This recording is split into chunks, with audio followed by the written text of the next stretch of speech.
আজকের সভাপতি বলছেন শবে বরাতের হাদিস সহি। না আমি সহি বলি নাই, আমি সহি বলি নাই। তো কোনটা বলছেন? আমি বললাম ওনাকে সসম্মানে এখান থেকে বিদায় করে দেওয়া বা ওখানে বাড়ি পর্যন্ত পৌঁছতে দেওয়া, এটা আপনাদের সিংনাবাসীদের অতীব মহত্বের ও ধৈর্যের। আল্লাহ রাসূল বেশি বেশি সিয়াম পালন করতেন। তার না আমি ওইদিকে যাইতে চাচ্ছি না, বেশি বেশি সিয়াম পালন করতেন এটা পরবর্তী স্টেপে। প্রথম স্টেপের যে কথাটা আপনার সেইটা আমি বলতেছি অনুরোধ। কোন রাবির কারণে 200 হাদিস সবই বাতিল হয়ে যাবে, এর মধ্যে কোন রাবির কারণে বাতিল হবে এইটা যদি এখানে না আপনি না বলেন তাহলে এই কথাটা এখানে হাদিস ভুল, এটা তো বলা ঠিক হয় না। আচ্ছা, তো এটা তো লম্বা কথা, হাদিসগুলোকে সামনে নিয়ে আলোচনা আপনাদের সামনে আচ্ছা করা ঠিক হবে। আছে। আসসালামু আলাইকুম রহমতুল্লাহ। প্রিয় দিনী ভাই বোনেরা, আপনারা দেখলেন শেখ আব্দুর রাজ্জাক বিন ইউসুফ একটা মাহফিলে তিনি বলেছেন যে শবে বরাতের হাদিস জাল, ঠিক নয়। শবে বরাতে সব অনুষ্ঠান করা বা শবে বরাত পালন করা বিদাত, এই কথা বলার কারণে সভাপতি শেখ আব্দুর রাজ্জাক বিন ইউসুফকে আটকিয়ে দিয়েছেন, তাকে নানান প্রশ্ন করা হচ্ছে। চলুন আমরা দেখি সেই মাহফিলে কি হয়েছিল। উম্মু সালমা রাদিয়াল্লাহু তাআলা আনহা বলেন, লা ইয়াসুমু শাহরাইনি মুতাতাবিআইনি ইল্লা শাবান ওয়া রমাদান। আল্লাহ রাসূল পরস্পর 2 মাস সিয়াম পালন করতেন না, তবে শাবান এবং রমাদান তিনি প্রায় পরস্পর 2 মাস সিয়াম পালন করতেন। এই জন্য যে শাবান মাসে বাৎসরিক রিপোর্ট পেশ করা হয় আল্লাহর দরবারে, আমাদের নবী মুহাম্মদ সাল্লাল্লাহু আলাইহি সাল্লামের জানা ছিল না সেই দিন কোন দিন, কিভাবে মানুষের অবগতিতে চলে আসলো সেদিন 15ই শাবান, হিসাব ঠিক নয়। ছিলেন যে একটা কথা আমাকে একটু সরার দরকার আছে, সেটা হলো আপনি বয়ানের মাধ্যমে বলেছেন যে যে 15ই শাবান এটা কোত্থেকে আসলো?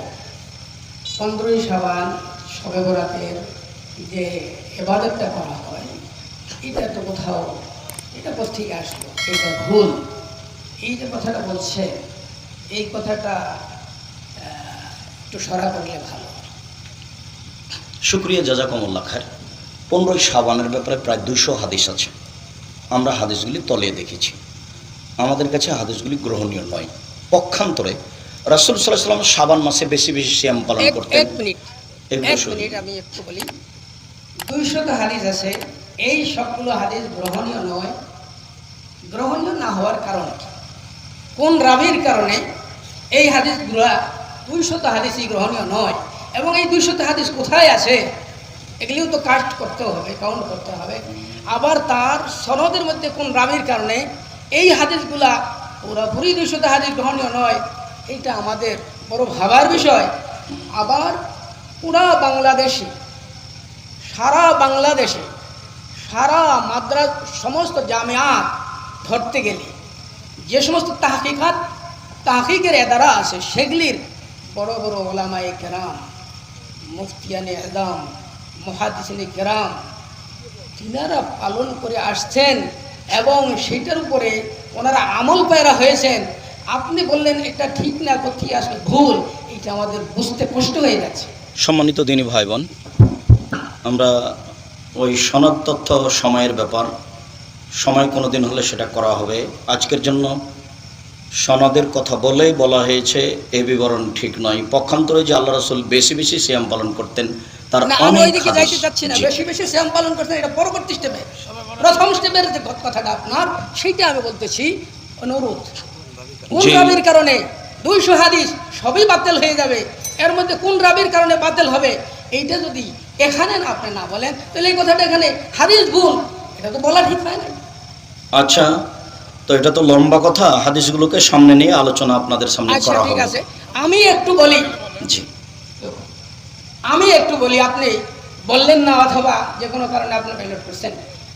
আব্দুল্লাহ ইবনে আবি সাবরা এই হাদিসের রাবি, এই হাদিস দিয়া ওলামায়ে কেরাম, মুহাদ্দিসিনে আযম তাহকিক করেছেন এবং ওনার আসমায়ে রিজালের কিতাব ঘাটার পরে ওনার ব্যাপারে রায় দেওয়া হয়েছে উনি এই হাদিসের রাবি, মাদারে হাদিস যে সনদগুলো আসতেছে এর মধ্যে উনি হলেন মাদারে হাদিস, উনি জয়ীফ রাবি। এইটা আব্দুল্লাহ ইবনে আবি সাবরা শবে বরাতের হাদিস, ইদা কানাত লাইলাতুম মিন নিসফ শাবান, যখন নাকি নিসফে শাবানের রাত্রি হয়, আল্লাহর হাবিব বলেছেন কুমু লাইলাহা ওয়াসুমু নাহারাহা, তোমরা সেই রাত্রিতে জাগরণ করো আর দিনে রোজা রাখো। এই হাদিসটা তার যে রাবি আসে আব্দুল ইবনে সাবরা, উনি হলেন এটা রাবি। তো উনি জয়ীফ হলে এই হাদিসটা কি হয়ে যাবে? অপচয় হয়ে যাবে। আর জয়ীফ ফজিলতের মধ্যে আজকের সভাপতি বলছেন শবে বরাতের হাদিস সহি। না, আমি সহি বলি নাই, আমি সহি বলি নাই। তো কোনটা বলছেন? আমি বললাম এই হাদিসের রাবি আব্দুল ইবনে আবি সাবরা, তিনাকে মুহাদ্দিসিন কেরাম সহি বলছে। আমি তো হাদিস সহি বলি নাই। তো কি আমলের কথা কি বলছেন? আমল আমি করবে? বলছি ফাদাইলের মধ্যে এই হাদিস, ফাদাইলের মধ্যে এই হাদিস, এটা কি হয়? চলে। যা ঘটনা হয়েছে, কেন যে ঘটনা হয়েছে, এটা আমি আমার উস্তাদে মুহতারামের পক্ষ থেকে আমি দুঃখিত। আপনাদের কাছে আমি করজোরে আবদার করতেছি যে আপনারা এটা নিয়ে আর বিশৃঙ্খল করবেন না। ইনশাআল্লাহ আমরাও এটা নিয়ে বাড়াবাড়ি করবো না। ওনাকে সসম্মানে এখান থেকে বিদায় করে দেওয়া বা ওখানে বাড়ি বন্ধ পুষতে দেওয়া, এটা আপনাদের সিংনাবাসীদের অতীব মহত্বের ও ধৈর্যের পরিচয়। তো প্রিয় দিনী ভাই বোনেরা, আপনারা দেখলেন মাহফিলে সেদিন কি হয়েছিল।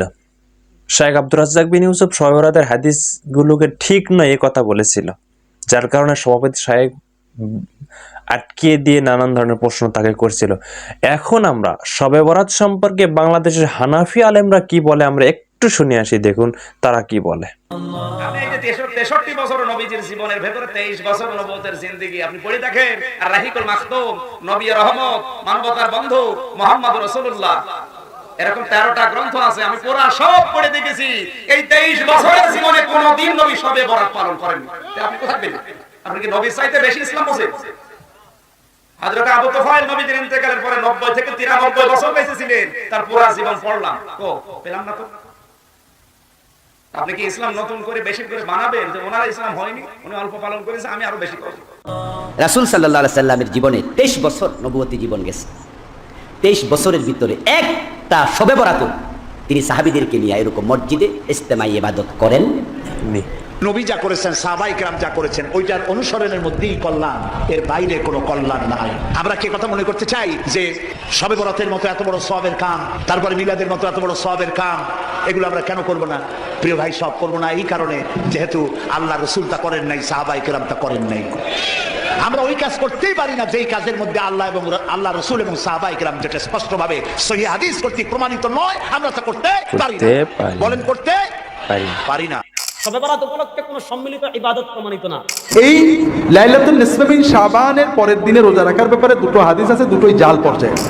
আমাদের দেশে অনেকে আছে শবে বরাতের রাতে গোসল করে, মনে করে কি শবে বরাতের রাতে এই লাইলাতুল বারাআতে শবে বরাতে যদি গোসল করে তাহলে এই গোসল পানি যখন শরীরের সাথে ঝরবে, পানি ঝরার সাথে সাথে তার সব গুনাহ ঝরে যাবে। এই রাত্রে বিশেষ নেকি মনে করে গোসল করা বিদআত। বলেন, বিশেষ নেকি মনে করে গোসল করা বিদআত। এই মাসের মধ্যে একটি রাত আছে শাবানের মধ্য রজনী, শবে বরাত না ভাই? এই শবে বরাত বা মধ্য রজনী, এই রজনীতে এই রাতে জেগে ইবাদত করা এবং এই দিনে আপনার রোজা রাখা সংক্রান্ত বেশ কিছু হাদিস বর্ণিত হয়েছে। এই হাদিসগুলোর প্রায় সবগুলো হাদিসই জয়ীফ, এর কোনোটি সহিহ নয়। যেমন এই রাতে অনেকে বিশেষ 12 রাকাত নামাজ পড়ে, বলে এটা শবে বরাতের নামাজ। শবে বরাতের আলাদা কোনো নামাজ নেই। আর আসতে বলেন, শবে বরাতের আলাদা কোনো নামাজ। তবে এই রাত্রিতে ইবাদত মসজিদে যেয়ে করা, সমবেত হয়ে করা, এটা সকল ইমাম হানাফি, শাফিঈ, মালিকি, হাম্বলি সবাই বেদাত বলেছেন, মাকরুহ বলেছেন। আজকের এই রাতটাও গুরুত্বপূর্ণ। এটাকে হাদিসের পরিভাষায় বলে লাইলাতুল নিসফি মিন শাবান, শাবান মাসের মধ্য রজনী। আমাদের বাংলাদেশে এটাকে বলে শবে বরাত। কি বলে? তবে শবে বরাতের নামে অনেক বিদআত, ইসলামের সাথে কোনো সংশ্লিষ্টতা নেই, এরকম অনেক জিনিস আমাদের দেশে আছে না? এই রাত্রিতে ভাগ্য লেখা হয়, এই মর্মে যত কথা আছে সবই জাল কথা। জাযাকাল্লাহ খায়রান। আপনারা যারা শেষ পর্যন্ত দেখেছেন, আল্লাহ আপনাদের জ্ঞানে বরকত দান করুক। দেখেন, শবে বরাতের দিন 15ই শাবান কোনো আনুষ্ঠানিকতা করে ইবাদত করা, মসজিদে সমাগম করা, আমাদের সমাজে চাঁদা তুলে, টাকা তুলে, চাউল তুলে মিলাদ মাহফিলের আয়োজন করা হয়, এগুলো সম্পূর্ণ বিদআত। হানাফি সহ সমস্ত ফিকহের কিতাবে বেদাত বলা হয়েছে, যেটা খন্দকার আব্দুল্লাহ জাহাঙ্গীর বললেন, তিনি কিন্তু একজন হানাফি আলেম। এখানে রেজাউল করিম আবরার তিনি বললেন যে শবে বরাতের আলাদা কোনো নামাজ নেই। শবে বরাতের একটা হাদিসকে আল্লামা নাসিরউদ্দিন আলবানী হাসান বলেছেন বা সহিহ বলেছেন, সেটা হচ্ছে এই রাতে আল্লাহ অসংখ্য বান্দাদেরকে ক্ষমা করে। কাদেরকে ক্ষমা করেন না? যাদের অন্তরে হিংসা আছে আর যারা শিরিক করে আল্লাহ তাদেরকে ক্ষমা করেন না। এই একটা হাদিসকে আল্লামা নাসিরউদ্দিন আলবানী হাসান বলেছেন বা সহিহ বলেছেন, কিন্তু আমলের ক্ষেত্রে যেসব হাদিস রয়েছে সবগুলো হাদিস জয়ীব, জাল, বানোয়াট, সম্পূর্ণ ভিত্তিহীন। এই রাতে আল্লাহ ক্ষমা করেন। আপনি শিরিক মুক্ত থাকেন, হিংসা মুক্ত থাকেন, আল্লাহ আপনাকে ক্ষমা করবেন, ইনশাআল্লাহ করবেন। আর শবে বরাতে বা শাবান মাসে রাসূল সাল্লাল্লাহু আলাইহি সাল্লাম বেশি বেশি সিয়াম পালন করতেন, এটা বুখারী মুসলিমের হাদিস। আমি আমার চ্যানেলে এর আগের একটা ভিডিও দিয়েছি, সেই ভিডিওর লিংক অবশ্যই আমার এই ভিডিওর ডেসক্রিপশনে দেব। শবে বরাত সম্পর্কে আমি ধারাবাহিকভাবে কয়েকটা ভিডিও দিয়েছি। এই ভিডিওগুলো দেখলে আপনারা আসলে বিষয়টা বুঝতে পারবেন যে শবে বরাতে আমাদের কি কি আমল করতে হবে। আশা করি আপনারা বিষয়টা বুঝতে পেরেছেন। দেখা হয় পরবর্তী কোনো ভিডিওতে। আসসালামু আলাইকুম ওয়া রাহমাতুল্লাহ।